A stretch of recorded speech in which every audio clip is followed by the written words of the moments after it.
세상의 편견을 깨고 싶었기에 정말 궤세운 금순이었던 러미가 세상을 잘 살아왔습니다. 부모 없이 태어나 보육원에서 자라야 했지만 그는 그것이 자신의 선택이 아니었음을 알아서 책임지며 살아왔습니다. 한순간도 자신을 잘못하거나 불투명하게 생각하지 않았어요. 고아로 놀림을 받기도 했고 남들 눈에는 같은 실수를 저지르더라도 고하다고 타인이 핑계를 대기에 스스로의 사고를 물어내며 살았습니다.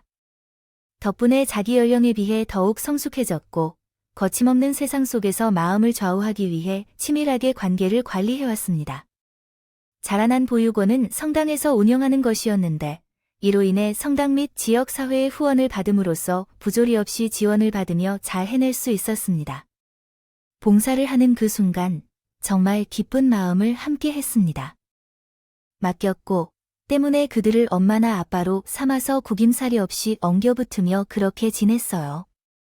저는 태어나자마자 보육원에 맡겨진 아이였기 때문에 부모가 누구인지도 몰랐고 살아계신지도 죽었는지도 모르는 상황에서 실제 부모님이라 여길 수 있는 많은 분들에게서 사랑을 받으며 성장했습니다. 보육원이라는 곳이 참 삭막하다는 인식이 있는데 제가 지냈던 보육원은 그런 곳이 아니었어요. 정말 따뜻한 분들이 사랑을 주시고 부모의 역할을 대신해주면서 저희 아이들을 키워주셨어요. 얼굴도 모르고 이름도 모르는 부모에게 유일하게 감사했던 것은 저를 성당 보육원에 맡겨주었다는 것이었어요.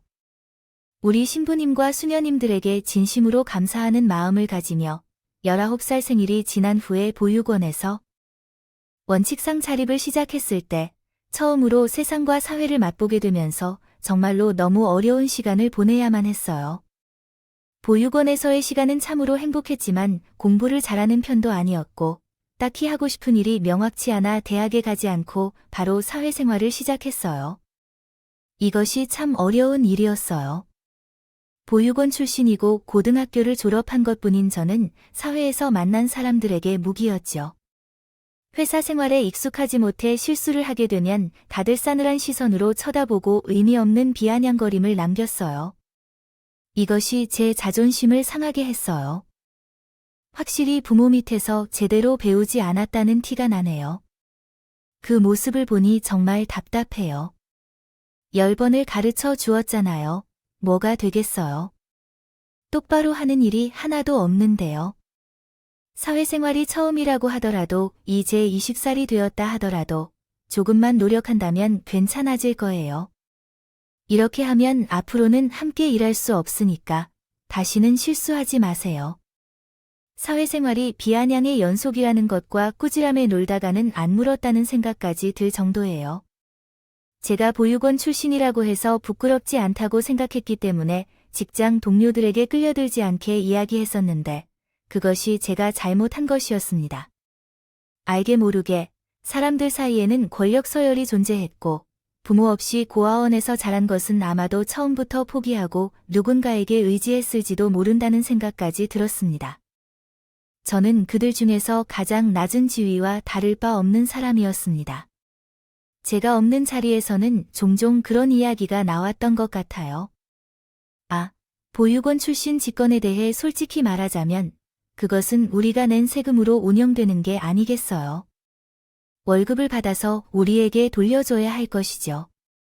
그때 그 친구가 고등학교까지 무사히 졸업할 수 있었던 것도 모두 우리가 낸 세금 덕분이었거든요. 부모 없이 자랐다는 것은 사실이 맞지만 그걸 동정한다고 예보해주기엔 어려운 일이죠. 그런 말을 들을 때마다 정말 역겨웠고 일을 그만두고 싶은 생각이 들었지만 사회생활에 대한 책임이 있었어요. 지금 일을 그만두고 뭘 해먹을지 당장 월세부터 식비까지 걱정해야 할 일이 많았어요. 이제 19살이 되었거든요. 지나오며 받았던 자립자금은 한 달 동안도 버텨내기 어려운 금액이었고 고시촌 같은 작은 방에서 살면서 매일 버텨내어야 했기 때문에 제 삶은 갑자기 어려워졌다. 그런 후에 제게 힘이 되어 주었고 제 마음을 치유해주는 유일한 것은 글을 쓰는 것이었습니다. 제가 글을 잘 쓰는 것은 아니지만 글을 써 나가는 것을 참 좋아했었거든요. 제 마음에 남아있는 어려움과 아픔을 모두 글로 기록하며 제 날마다 겪는 어려운 일들을 솔직히 써내려가는 일종의 치유 행위였습니다. 많이 적어 놓았지만 이것들을 다 모아보니까 책 같은 느낌도 들었어요. 제 개인 일기장이었고 매일 끝에 제 마음을 치유해줄 글을 쓰는 것이 더 좋았습니다. 많이 어려웠었어요. 그 당시에 취직을 해봐야 좋은 회사에 들어갈 길이 되지 않겠다는 생각에 공장에서 일을 하고 있었어요. 공장에서 힘든 하루의 일을 하나하나 적어둘 때 마음의 위로를 받았어요. 지금 이러한 이야기를 쓰는 것은 제 인생의 고단함을 여러분과 나누며 속을 털어놓으려는 행위이기도 하고요. 여러분도 마음의 아픔이나 짐을 안고 있다면 이렇게 솔직하게 털어내면 정말 도움이 될 것이라고 말씀드리고 싶어요. 제 목숨처럼 소중히 여기던 다이어리를 가지고 다니면서 가끔 가다가 길을 적곤 했었어요. 그러던 중에 공장에서 일을 하다가 그 다이어리를 잃어버리게 되었고 기억이 뒤죽박죽으로 섞인 시기들을 잊어버렸다는 사실에 마음이 아프고 있었어요. 남들에게는 부끄러운 일인 듯한 그날, 대나무 숲 같았던 곳이었어요. 며칠간 다이어리를 찾아다니다 결국 포기했는데 누군가 찾아왔죠. 혹시 생산팀에 계신 김경아 씨 맞으신가요? 이 다이어리 경아 씨의 것이 맞으시죠? 제가 일부러 엿보려고 한 것은 아니었는데 누구의 것인지 알아보다가 내용을 조금 살펴보게 되었어요. 죄송합니다.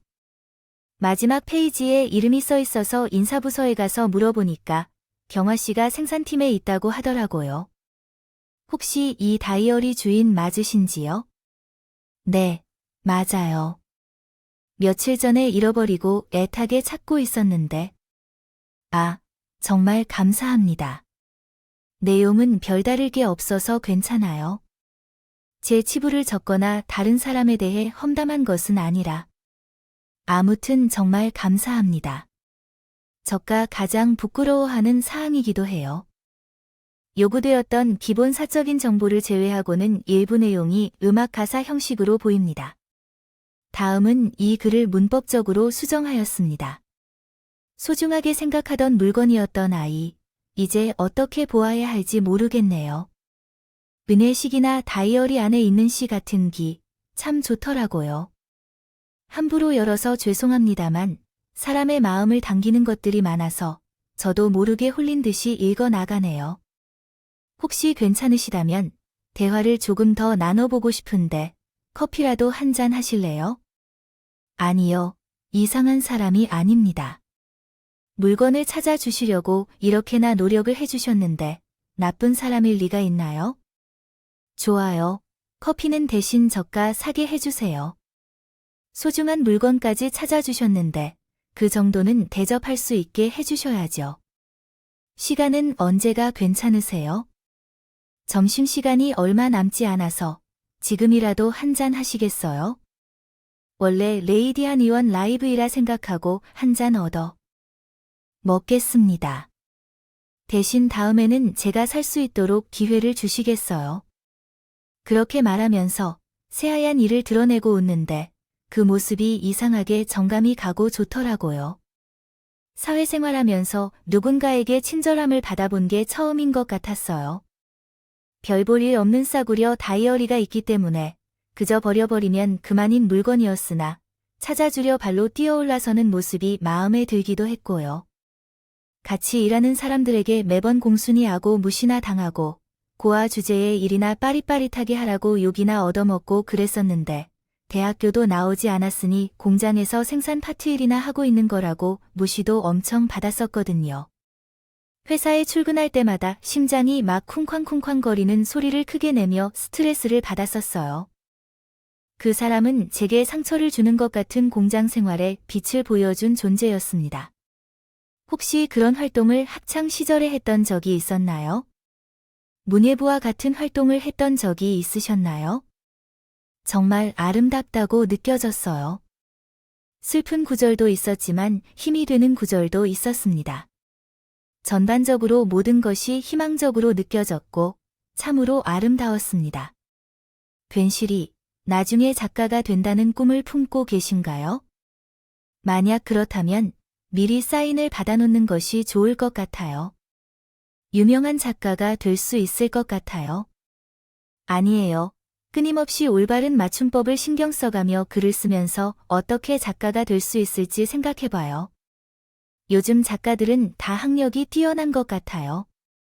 저처럼 고등학교만 졸업하고 공장에서 일하는 사람이 종이에 글을 쓰는 게 아깝게 보이는 거 아닐까요? 책을 내는 것에 대해 그러면 안 되는 거죠. 사람의 마음을 움직이는 글을 쓰는데 학벌이 무슨 소용이 있겠습니까? 본인 스스로에게 너무 큰 한계를 가하고 있는 것 같습니다. 제가 보기에는 요즘 출판되는 책들보다 훨씬 내용도 좋고 아름답다고 생각해요. 만약 책을 출판하게 된다면 제가 제일 먼저 구매할 거예요. 저는 너스레를 떨면서 이야기를 나누다 보니 시간이 어떻게 가는지 모르겠더라고요. 그 사람이 저에게 기둥이 너무나도 아름답다며 칭찬해줘서 당연히 호감이 가게 됐어요. 늘 저를 무시하는 사람들 속에서 계속 일을 하다가 그 사람이 제 작은 재능을 발견해 주었어요. 아낌없이 칭찬을 해주는 사람에게 마음이 쏠리지 않을 수 없어요. 보통 공장은 교대 근무를 하는데 그 사람과 나는 같은 시간에 일하다 보니 식사 시간에 만나 개의 밥을 먹고 자판기 커피도 함께 나누게 되었어요. 서로 일을 하면서 받은 스트레스를 나누고 상사욕을 하고 웃음도 공유하며 발전하게 되었어요. 이러한 관계를 통해 자연스럽게 시간을 함께 보내게 되었고 연애까지 이어졌어요. 그래서 우리 두 사람은 1년 정도 연애한 뒤 결혼하자는 이야기를 나누게 되었습니다. 제 모친께서는 계시지 않으셔서 시댁에만 인사를 드리러 가게 되었는데 정말 솔직히 말씀드리면 긴장해서 전날 밤에 잠을 제대로 못 잤을 정도였어요. 시댁에 발을 디딜 때는 마음을 다잡고 가야겠다는 생각을 하며 마음을 가다듬었어요. 최소한 욕을 받아야 할 것 같아서 쫓겨날 거라고 생각했어요. 보육원에서 나온 직장이었기 때문에 그 곳도 공장에서 물건을 생산하는 것이었거든요. 하지만 예상과는 다르게 시댁에서는 제대로 환대해 주셨어요. 한대까지는 아니었지만 항상 저를 꼭 껴안아 주시면서 대해 주셨어요. 아이고, 우리 아들과 결혼할 것이라는 처자가 드디어 나타났네요. 대충 이야기는 들었지만 내 입으로 이런 말을 먼저 꺼내는 것이 실례일 거라 생각했어요. 그동안 아가씨가 참 많이 고생했다는 이야기를 들었어요. 너무나도 힘들었겠다. 여자 혼자서. 아이고, 또 주책맞게 눈물이 날라. 그래서 저는 제가 너무 부족하다고 생각했어요. 어머님께서 저를 미워하실 줄 알았지만 아니었군요.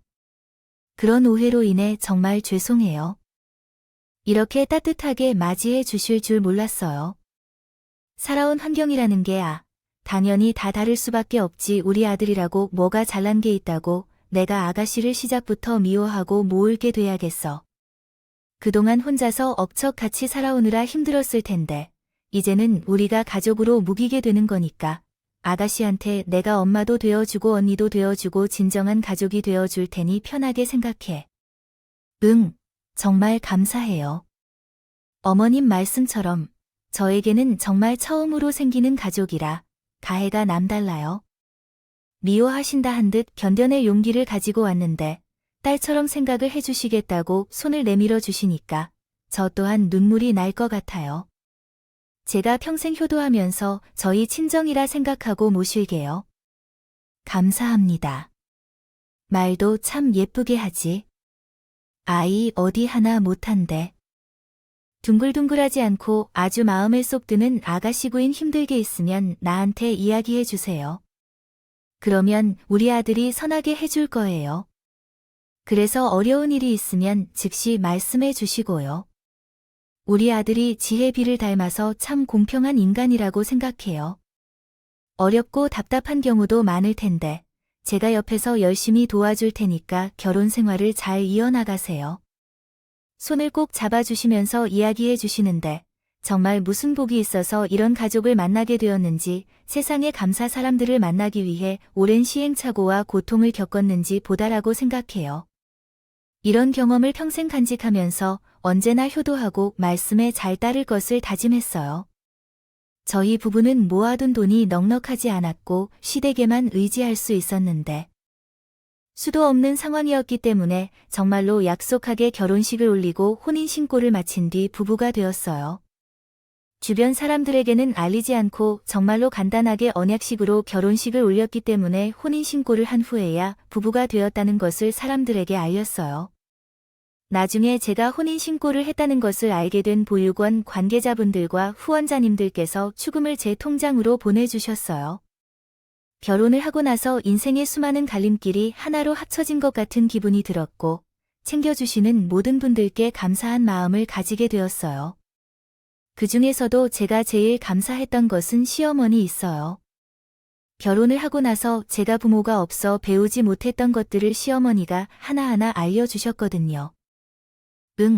집안일은 원래 각자 알아서 하는 것이지만 우리는 부모 없이 자라서 그런지 아직 배워야 할 게 많은 것 같아요. 이럴 때는 세탁기에 그냥 돌리지 말고 빨래 바구니로 한번 초벌을 하고 세탁을 하는 게 더 좋아요.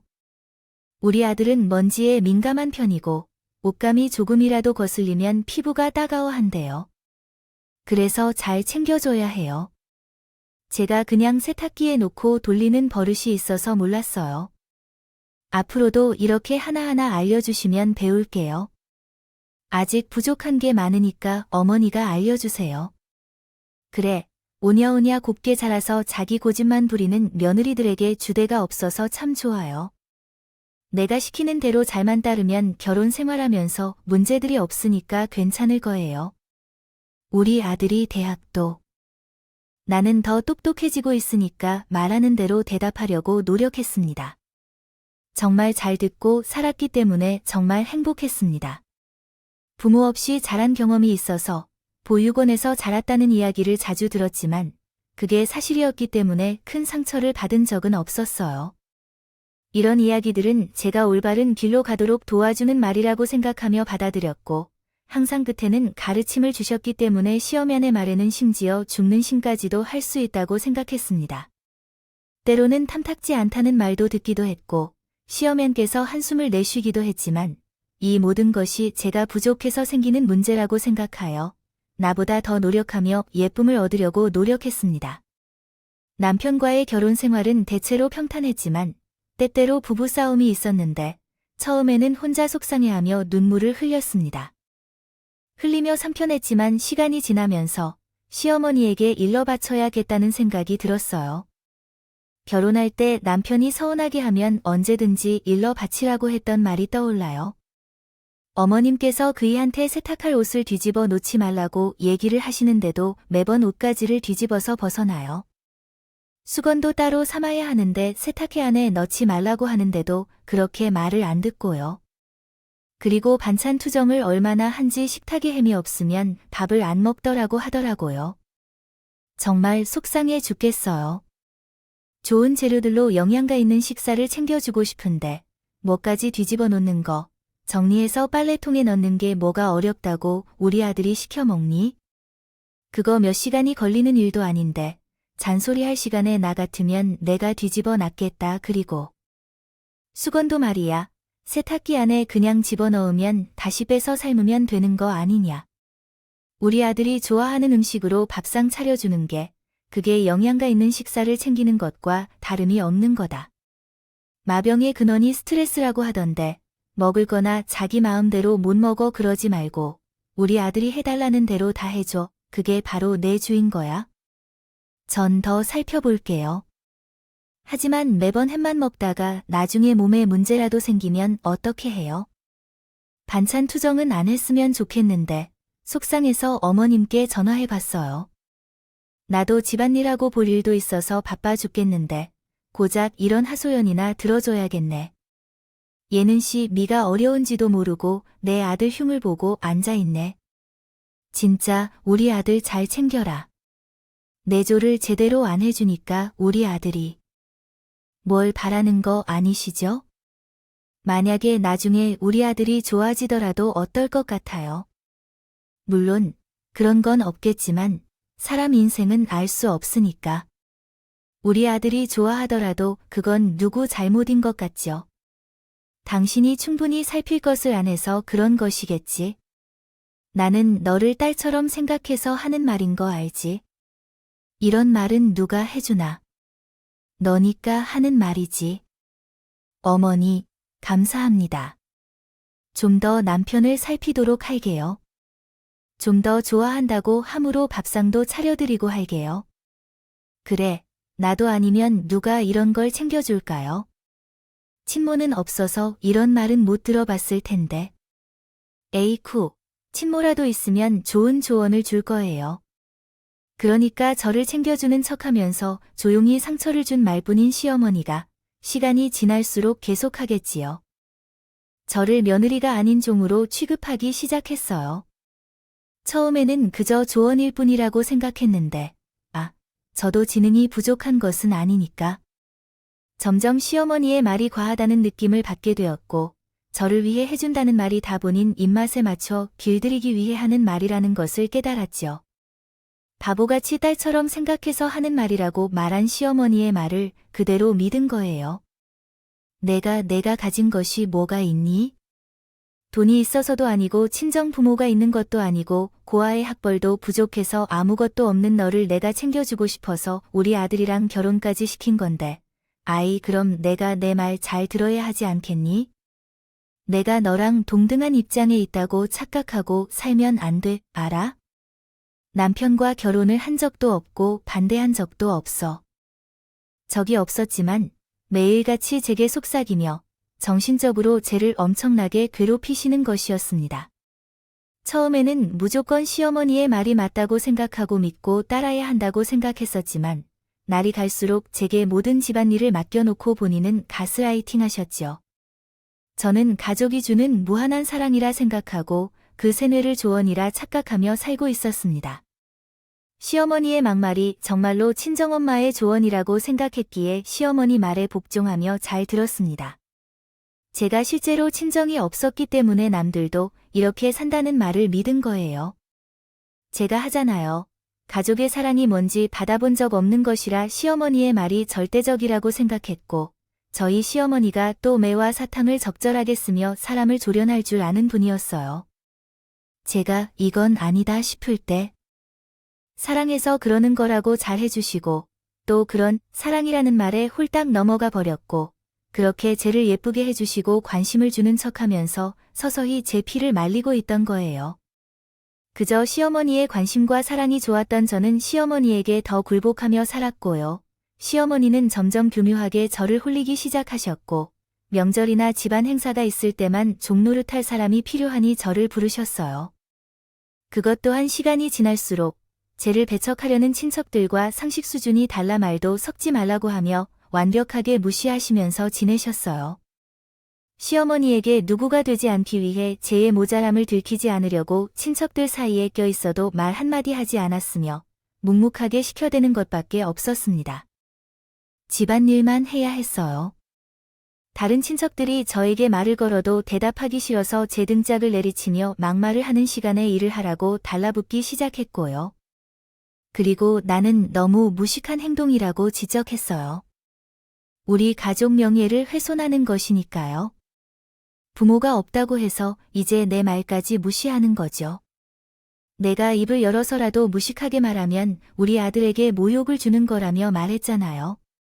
어쩌면 천박한 고아가 나서 억울해 말에 섞으려 해도 입 다물고 있다나 해야 해. 그렇게 당당하여 말을 하는데 제가 어떻게 대답할 수 있겠어요. 참으로 그렇더라고요. 가족 안에서도 서열이란 것이 조금씩 드러나고 있다는 것을 알 때가 되었죠. 밖에서 얻은 명예가 집안에서도 같이 존재해야 하는 법이죠. 우리 시어머니 역시 그것을 알아주셨습니다. 다른 며느리들은 나를 피하면서 말을 걸어주고 몰래 챙겨줬던 행동을 하던데 아무래도 가정신의 눈길에 낯설면 안 된다는 생각이 있었기 때문인 것 같아요. 아무래도 본인들에게 돌아올 이득이 없다고 생각했기 때문에 그렇게 행동했던 것일 거예요. 하지만 내면은 점점 무너지고 있어요. 저는 고아로 태어나길 원하진 않았고 언제부턴가 유일한 가족인 시어머니가 사랑만 준다 하던 시어머니가 계모로 변해버려서 나중에는 모든 명절 준비까지 모두 내가 책임져야 했어요. 그런데 다른 며느리들에게 도와달라고 부탁하니 알아서 하세요. 라는 냉담한 대답만 돌아오더라고요. 다들 합심해서 나를 왕따시키는 것이 평화를 유지하는 일이라고 생각한 거겠지요. 생각해보니 언제부터인지는 모르지만 어느 순간부터 나를 배척하기 시작했어요. 그런 일을 겪으면서 속상해할 때 나를 위로해주고 내 옆에서 늘 서성이던 건 우리 남편뿐이었어요. 남편만이 외로운 싸움을 나의 옆에 딱 달라붙어 집안일을 도와주었고 몰래 눈물을 훔칠 때 묵묵히 휴지를 건네주었지요. 한사코 맹세를 했는데 시부모님이 우리 결혼할 때 도와줄 금전적 여유가 없다고 했으니 시댁에 재산이 없겠다고 생각하며 살았고 재산이 있다 해도 얼마나 가지고 있는지도 몰랐어요. 시부모님께 용돈을 한 번 달라고 한 적도 없었고요. 그런데 마치 내가 아기인 것처럼 본인들을 빨아먹으려고 등장한 고아인 것처럼 말을 하며 친척들 사이에서 이간질을 하고 드니까 나도 점점 반항하고 싶다는 생각을 하게 되었어요. 시간이 지나면서 나는 어떻게 멍청해도 학습을 하는 것들이 있을 거라고 생각해요. 우리 시어머니가 나를 대신하여 간절히 대리하고 있는 사실을 깨닫고 또한 반항심과 반발심이 솟구치고 있었어요. 그때가 언제였는지 우리가 낳은 아이의 첫 돌이 다가오고 있을 때였어요. 첫 돌이 다가오니 당연히 우리 귀한 아이의 생일을 축하하고 싶어서 돌잔치를 하려 했지만 그 소식을 들은 시어머니가 화를 내면서 달려들었어요. 정말 손주의 첫 생일을 맞이하여 가족들끼리 작은 잔치를 하겠다고 말씀드리자마자 화를 내는 시어머니를 처음 보아서 놀라지 않을 수 없었어요. 일반적으로 조부모님이 손자를 자랑하기 위해 돌잔치를 하자고 지원을 해주지 않나요? 그러나 우리 시어머니에게는 그런 마음이 없었던 것 같아요. 물론 애초에 기대도 하지 않았지만 돌잔치를 하겠다고 아이고 너희 애가 뭐가 그렇게 귀하고 귀해서 첫 생일을 그리 거대하게 챙긴다는 말이냐? 돌잔치라고 말이다. 예전에는 의학기술이 미개해 아이들이 오래 못 살았으니까 해줬던 거고 건강한 아이가 태어나는데 왜 돌잔치를 하는가? 그래도 남들 다 하는데 우리 아이도 하면 좋잖아요. 둘째를 낳을지 말지 아직 계획도 없는데 첫 아이의 생일인데 그 정도는 해줄 수 있지 않을까요? 우리가 뭐 대단하게 큰 전통을 하겠다는 건 아니고 가족들끼리 모여서 이야기도 나누고 아이 생일도 축하하고 그런 자리를 만들고 싶어서이죠. 남들이 하는 거 다 따라하면서 어떻게 살아갈 것인데 형편에 맞춰 사는 거지. 너는 가족도 없는 고아가 무슨 가족을 초대해서 잔치를 하겠다는 것이에요. 그것도 가족 구성원들이 기쁘게 할 수 있는 일이죠. 우리 친척들만 초대해서 돌잔치를 할 생각이에요. 금값이 얼마나 비싼지 생각해 봐야 해요. 너도 염치가 없는 것 같아. 아들을 결코 도전체 안 보내겠어? 어머니, 무슨 말씀이세요? 그렇게 하지 마세요. 내 아들의 돌잔치인데 어머니의 가르침을 받을 일도 있겠죠. 어른이라는 걸 잊지 말아야죠. 돌잔치를 하면서 염치가 없다고 욕을 하지 말아야 해요. 아내가 참으라 하긴 했지만 이게 너무한 것 같아요. 어째서? 나를 과도하게 비난하지 마요. 아내와 결혼한 후 은혜를 잊어버리는 게 아닐까 싶어요. 아내 편만 취하는 것 같아요. 지금 결혼 생활은 누구를 위한 것인가요? 부모의 지지도 없는 상황에서도 저는 하나하나 교육받은 것에 감사하다는 이야기를 말해요.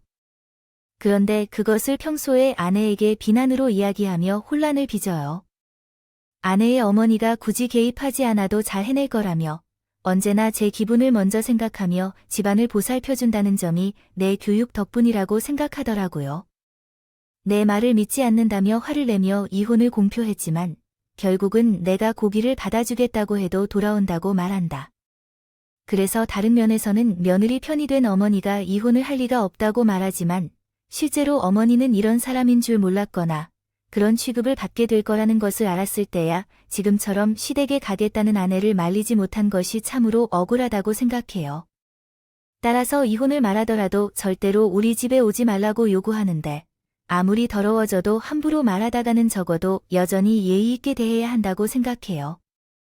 아이러니는 여행을 안 낸다고 어떻게 확신하고 사람의 이름조차 모르는 가족의 사랑이 고프다고 이해하는데 그것이 다른 남자와 바람을 피운다고 어떻게 확신하고 말할 수 있을까요?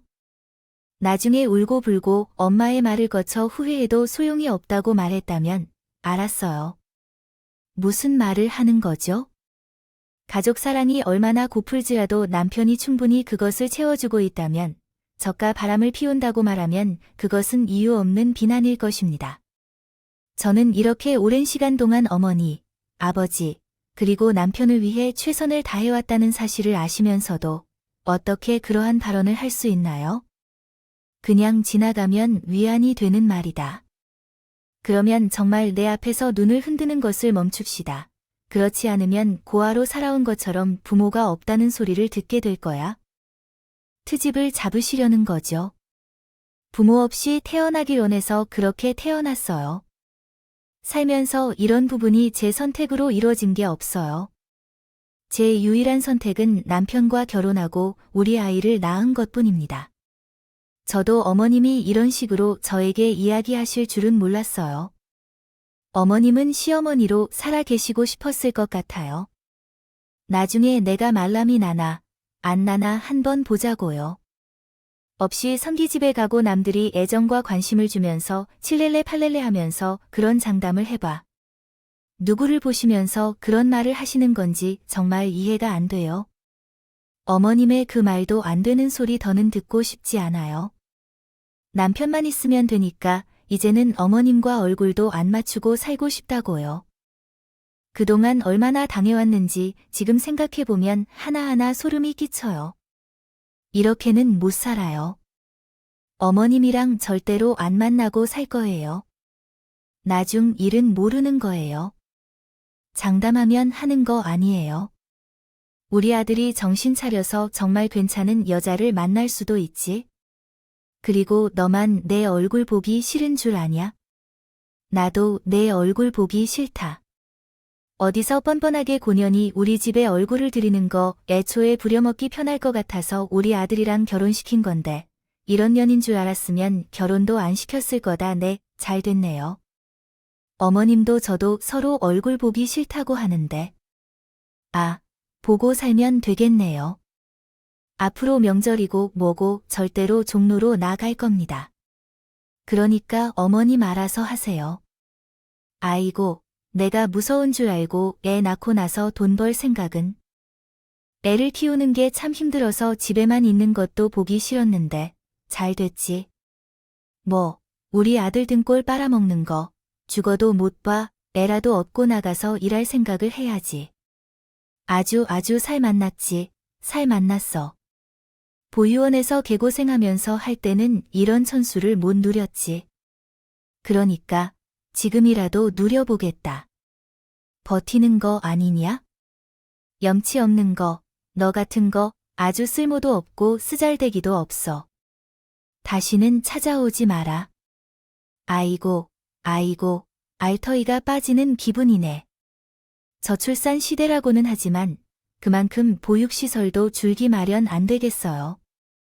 동네 어린이집은 대기도 안 빠지고. 저는 애를 돌봐줄 친정 부모님도 없으니까 어쩔 수 없이 일을 쉬고 있었던 건데 너무하다 싶더라고요. 하지만 더 이상 저도 시어머니랑 말을 섞고 싶지 않았기 때문에 서로 노려만. 대치만 하고 있는 것은 정말 더 이상 휘둘리지 않고 상종도 하지 말아야겠다는 생각이 들었고 우리 남편도 한제가 그동안 이런 수모를 당하고 있는 것까지는 몰랐기 때문에 저에게 미안하다면서 더 이상 시댁에 찾아가지도 말고 기대도 하지 말자고 했어요. 그렇게 1년이라는 시간 동안 시댁을 무시하면서 살았는데 사실 시어머니도 명절 때 필요한 경우에만 슬그머니 연락을 하고 저에게 옳은 소리를 하지 않더라고요. 우리 아이도 보고 싶지 않은 건지 뭔지 우리 아이가 제 자식이기도 하지만 남편의 자식이기도 한데 어떻게 코가 된 건지 궁금하지도 않은 건가 너무하다는 생각이 들었어요. 아무튼 그러려니 하고 살다가 편히 조심스레 이야기를 하더라고요. 도련님이 장가를 간다고 여자를 소개시켜 줄 것이라고 했다면서요. 말이에요. 먼저 시골로 인사를 드리러 가는 일이 있었는데 예상치 못한 환영을 받았답니다. 예비 시어머니가 의사인 것 같더라고요. 시댁에서는 처음으로 의사 며느리를 맞이한다는데 예비 시어머니는 매우 반가워하셨다고 하더라고요. 저희는 인사를 드리러 온 것뿐인데 양손을 무겁게 돌려보내셨다고 하시더라고요. 예비 시어머니 집안은 꽤 부유한 집안으로 사명감을 가지고 계시다고 하던데 기회가 하나도 찾아오지 않았답니다. 도련님이 예비 시어머니 소개를 원하셔서 별도로 만나기로 했는데 예비 시어머니를 만나니 정말 깜짝 놀랐어요. 예비 시어머니는 저에게 얼른 내 쪽으로 나와 달라고 하셨고 솔직히 시어머니를 만나는 것은 싫었지만 우리 부부가 함께 가지 않는 것도 이상하다고 생각했어요. 이렇게 상황에 맞추어 조치를 취하려고 했습니다. 약속하여 자리에 가기로 한 뒤 시간과 장소를 따로 알림을 받았습니다. 상견례 자리에 도착하여 자리를 찾아가는데 이미 시댁 식구들이 거의 모두 다 모여 있었어요. 이야기를 주고받는 중일지도 모르니 도련님께서 슬쩍 연락을 했어요. 룸 앞에서 기다리고 있는데 시어머니가 씩씩거리며 나오셨어요. 그러다가 갑자기 대지를 하며 큰 소리로 말하셨어요. 근본 없는 인연이 낄 자리가 아니라는데 여기서 어떻게 알고 나타난 거야? 결혼 소식은 어디서 들었길래 뻔뻔하게 얼굴을 들이미고 온 가족이 밥이나 얻으려고 온 거야? 어디 낄 자리가 없어서 이런 자리에 낀다고? 아휴, 1년 동안 얼굴 한 번 안 보고 있다가 어째서 여기 있는지요? 도련님의 초대로 왔어요. 하지만 상견례 자리이므로 가족들이 다 있는 곳에서만 편안할 수 있어요. 코아, 너무 면에 앉지 마세요. 내가 나타나면 안 되는 곳이랍니다. 언제부터 너는 우리 가족이 된 거죠? 나는 코아를 내 가족으로 받아들인 적이 없어요. 의사 며느리 앞에서 고아 며느리를 나대기를 나대지 마세요. 내가 손이 사람인 것처럼 유세를 할 생각은 하지 마세요. 눈에 흙이 들어가도 그 강을 보지 않는 것처럼요. 온 동네 방바닥에 고아인 것을 소문내는 듯한 할 소리를 하지 마세요. 식사를 하라고 하는 사람들이 있었겠지만 부끄러운 일이니까 룸 안에 절대적으로 들어가지 마세요. 들어올 생각하지 말고 꺼져. 고하연, 걔자리 아니다 이 소리야. 제가 뭐 부모 없이 태어나고 싶어 태어난 것도 아닌데 저한테 왜 자꾸 상처를 주고 그러세요? 저는 열이 받아서 문을 가로막고 있던 시어머니를 밀쳐버렸어요. 시어머니는 옆으로 휘청거리면서 하고 넘어지려 하자 저는 방문을 확 열어버렸어요. 이내 중심을 잡은 시어머니가 제 머리카락을 잡아채서 어딜 들어가 이년아 하고 소리를 질렀고 저는 시어머니의 팔을 확 내치면서 소리를 질렀죠. 왜 제 머리카락을 잡고 그러세요? 내가 도련님의 사돈댁에 인사를 하겠다는데 내가 어디서 모을 자리 온 것도 아니고 내가 보는데 인사를 드리고 말고 지랄이야. 당장 나와 너 같은 고년이 일자리가 아니라 큰 본도 없고 배운 것도 없고 부식한 년이 거기 왜 껴 사돈댁 표정이? 완전히 애매하게 변해가고 도련님은 어찌할지 모르는 탓에 시어머니를 나무하기 시작했어요. 엄마, 지금 왜 이러세요? 장 사과의 형수에게 이렇게 좋은 자리에서 소란을 일으키다니. 정말 화가 나서 엄마가 형수에게 곧 사과하라고 하니 내가 미쳤느냐.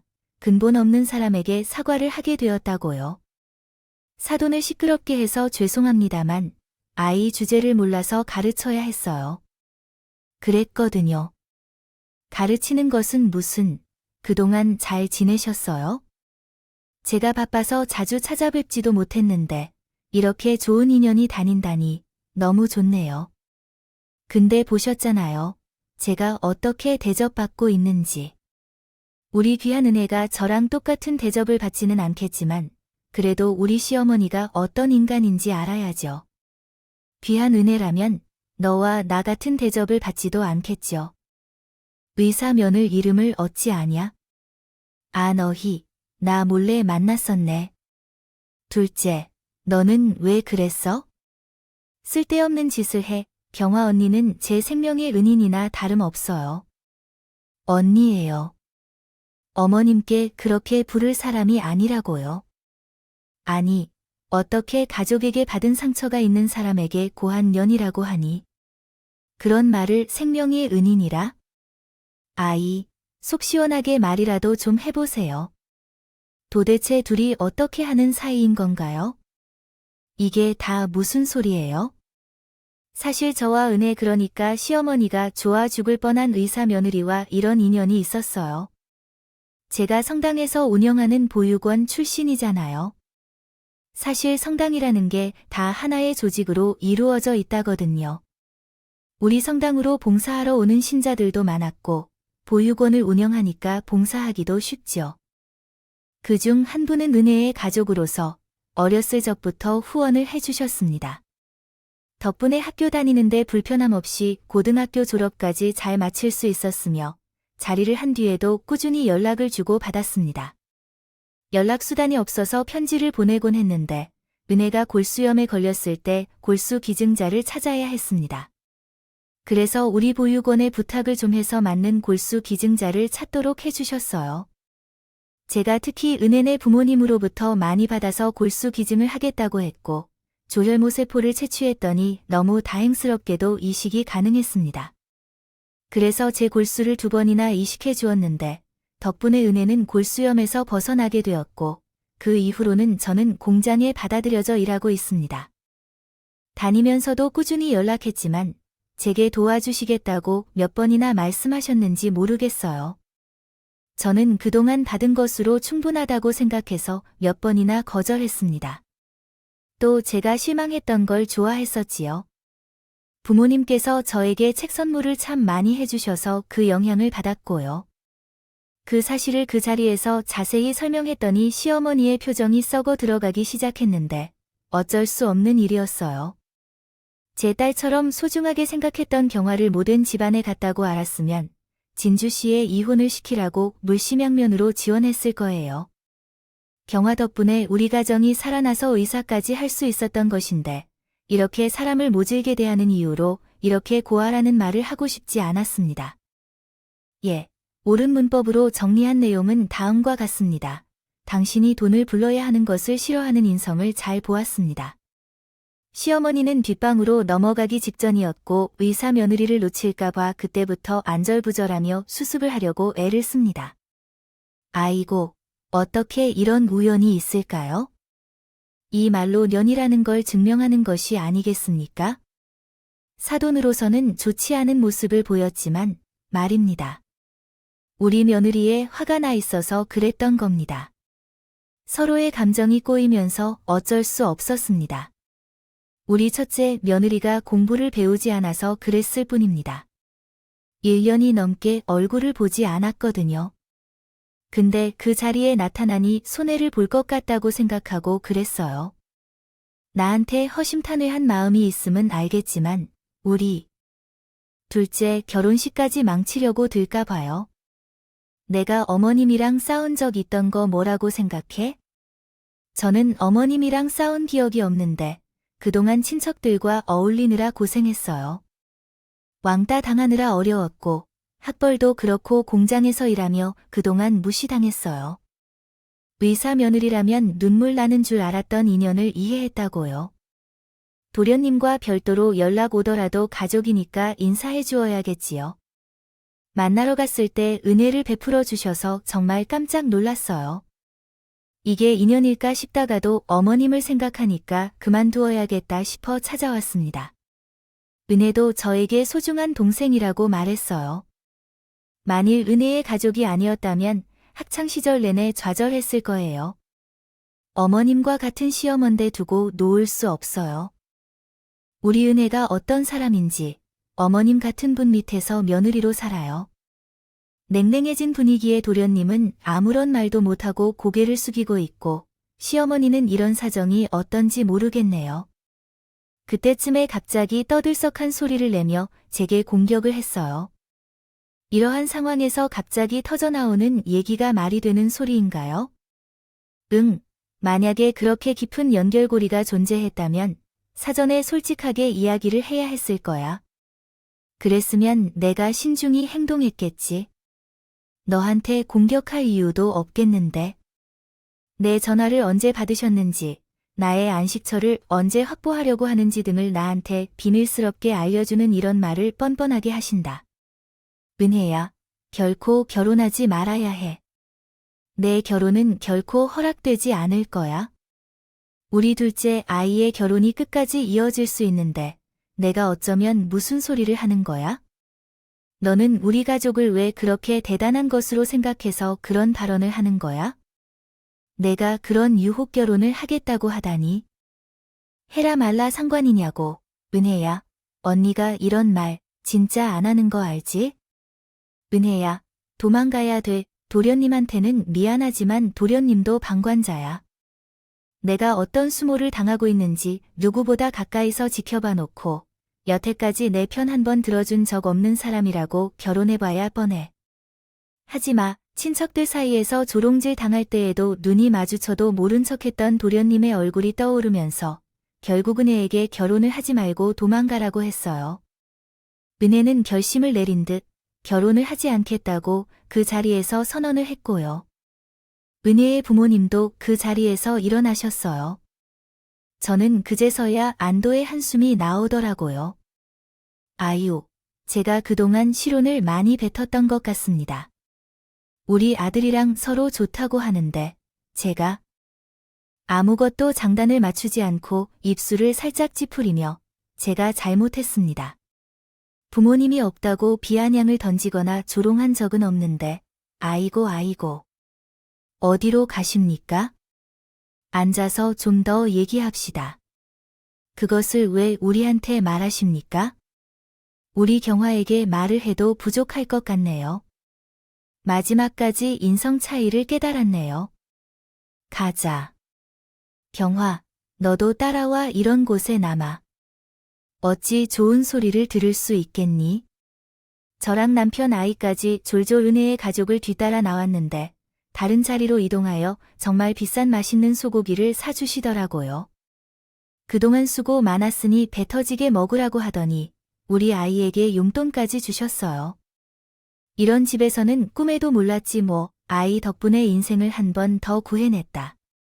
요즘은 집에서 아이만을 보며 사는 거야.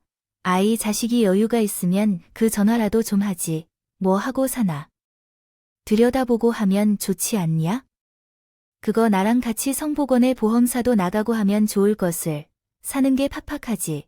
뭐 아이 키우느라 정신도 없고 어린이 집대기가 안 빠져서 어쩔 수 없이 집에서 보육하고 있거든요. 아이 좀 크면 같이 봉사하러 다녀요. 저희 와이프 집에서 놀고만 있는 건 아니고요. 글 연애 때도 글을 참 잘 써서 반했었는데요. 지금 아이 키우면서 점점 남는 시간에 그 글을 쓰더라고요. 제가 가끔 가다가 보여달라고 하면 부끄러워하면서 보여주는데 아, 어찌나 수술이 읽히던 제주 하나는 기가 막힙니다. 정말 판이라도 한 번 했으면 좋겠다 싶을 정도로요. 그럴서 아이 놈 자식이 그럼 나한테 와서 말해야 했어요. 우리 남동생이 그러니까 은혜네 삼촌이 출판사를 운영하고 있잖아요. 그래서 내가 내 후원을 해주면서 책 선물도 많이 해줬었던 건데 그걸 몰랐어. 그래, 내가 쓴다는 좀 나한테 가져와 봐. 내가 동생에게 원고를 한번 넘겨줄게요. 아, 이거 좋은 기회 아니냐. 저도 글을 써왔지만 시간이 꽤 흘렀으니 이제는 제법 글 실력이 늘어난 것 같아요. 부끄러운 마음이 아직 더 커서 거절을 했었어요. 그런데 우리 남편이 이 기회를 놓치면 안 된다고 생각한 것 같아요. 제가 쓴 글을 칭찬해주고 결국 원고를 보내드려야 했죠. 한 주일이 지난 뒤에 연락을 받았는데 그 글의 구성과 수정할 부분 등을 함께 의논하며 출판을 하자는 이야기를 나누게 되었어요. 그 이후로는 별표. 열심히 글을 쓰고 있습니다. 제 2의 삶이 시작된 것 같아요. 그 뒤로 시댁 식구들이 다 찾아와서 진심으로 사과하고 용서를 애원했어요. 그러나 그들의 사과에 보답할 수는 없었고 또한 그들의 요구대로 행동할 수도 없다는 걸 이해해달라고 말했어요. 남편은 나를 확실히 지지해 주었고 한편으로는 도련님에게 죄송한 마음도 들었지만 그 동생 같은 은혜를 비록 대가로 돌릴 수는 없는 일이기에 이해해달라고 부탁했어요. 도련님도 오랫동안 방관해온 게 미안했다며 말없이 수긍했어요. 나는 이를 통해 시댁과의 인연을 완전히 끊었고 이제는 글쓰기에만 전념하고 있습니다. 아픔 없이 마음에 넣을 수 있는 아이들과 남편에게 너무나 감사하고요. 글을 쓰다가 갑자기 막히는 바람에 이런저런 생각을 하다가 이렇게 글을 끝까지 쓰게 되었네요. 지금은 정말 행복하게 지내고 있는 중이니 걱정은 많이 하지 않으셔도 됩니다. 제 인생을 향한 모든 분들의 응원 부탁드립니다. 감사합니다.